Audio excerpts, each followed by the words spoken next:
Bonjour à tous, j'espère que vous allez bien. On se retrouve aujourd'hui pour un petit tuto autour d'une des nouvelles fonctionnalités d'Android 13 et ça s'appelle, alors j'espère que je le prononce bien, les Downgradable Permissions. Bon, là je crois que j'y suis arrivé cette fois-ci.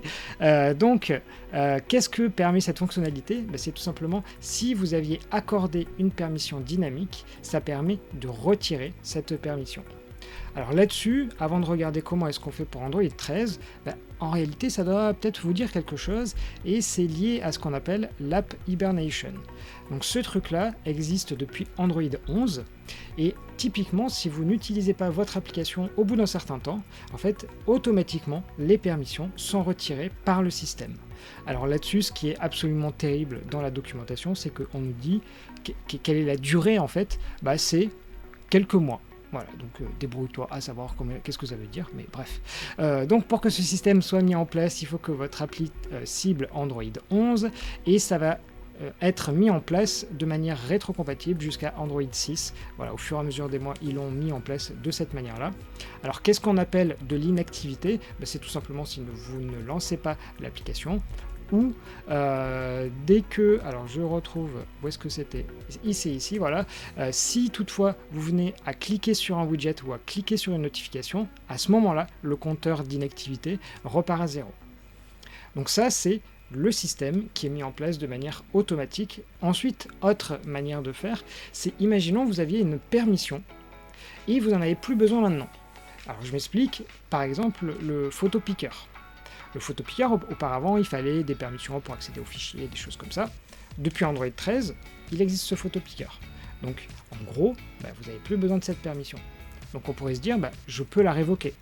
Mais en fait, il y a mieux pour faire ça. Je ne sais pas si vous le connaissez. Ça s'appelle, donc, dans le tag Use Permission de l'Android Manifest, il existe un élément qui s'appelle le Max SDK Version. Donc là, ici, il y a un exemple. Par exemple, donc sur le Write External Storage qui est jusqu'à 18.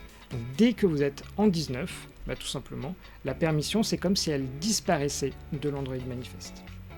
Alors je vais vous faire une petite démo pour justement vous montrer qu'est-ce que ça permet.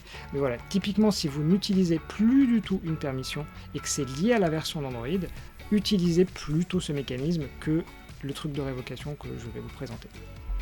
Alors juste avant, je vais vous faire quelques démos pour que vous puissiez un peu tout bien comprendre. Donc là-dessus, j'ai besoin de la permission caméra dans mon application. Alors j'ai fait deux boutons, un pour autoriser, un pour révoquer. Donc quand je veux demander la permission, là je vais dire peu importe le résultat, et j'ai mis une petite zac barre pour dire c'est OK. Donc si on regarde dans les paramètres, hop là, la permission est bien autorisée. Maintenant, imaginons, j'ai plus besoin de cette permission, qu'est-ce que je fais? Je la retire carrément de l'Android Manifest. Alors qu'est-ce qui se passe dans ce cas-là? Alors non, je ne vais pas cliquer sur le bouton, je vais à nouveau dans les paramètres, et vous voyez, il n'y a carrément plus du tout de permission. Maintenant, si je remets la permission, donc on dit, ça c'était version 1, version 2, version 3, je remets la permission dans la version 3, et bien là-dessus, c'est comme si je repartais de 0, parce que la permission ne m'est pas encore autorisée. Et voilà, elle n'est pas autorisée.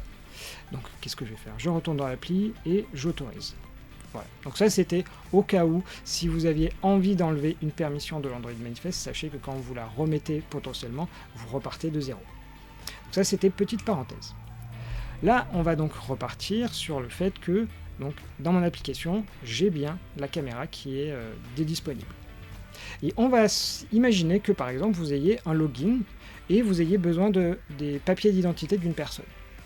Mais ensuite, dans toute l'application, il n'y a plus du tout besoin de la permission caméra. Le problème, c'est que la permission qui est dans l'Android Manifest, elle est obligatoire, parce que si vous en avez besoin qu'au début, mais à la fin plus encore, il la faut quand même. Et donc, c'est là où on peut se dire que révoquer la permission peut être intéressant. Donc là-dessus, c'est là où intervient la nouveauté d'Android 13, et vous avez donc deux méthodes qui s'appellent Revoke Self Permission on Kill, et la même, mais cette fois-ci en passant plusieurs permissions à la fois. Alors, vous allez voir qu'il y a un on kill qui est indiqué dans la méthode et que ça a des conséquences, mais juste dans un premier temps, on va faire simple. Je vais vous montrer comment ça fonctionne. Donc là, j'ai mon activité. Alors le principe c'est que quand je vais cliquer sur le bouton, le code il est juste là, et donc je fais un revoke self permission de la caméra. Alors juste un truc, il n'existe pas de contexte compat pour cette méthode-là, donc c'est pour ça que vous êtes bien obligé de faire le if, sinon ça ne marchera pas.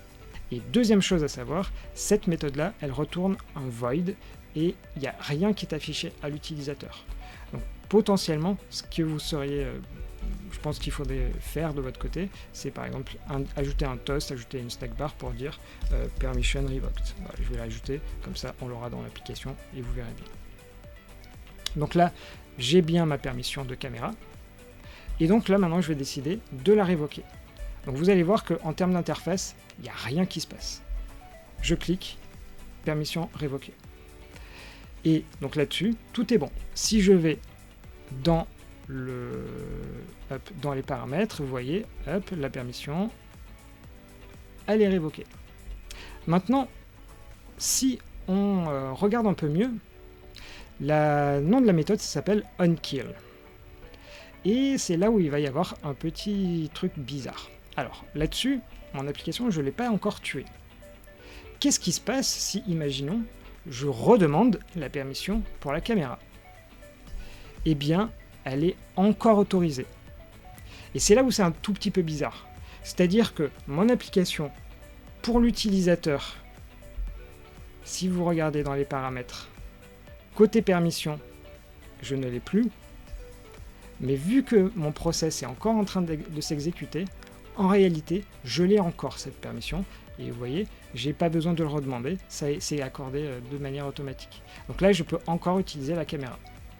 Par contre, si je viens à tuer l'application, dans ce cas-là, et que je redemande la permission,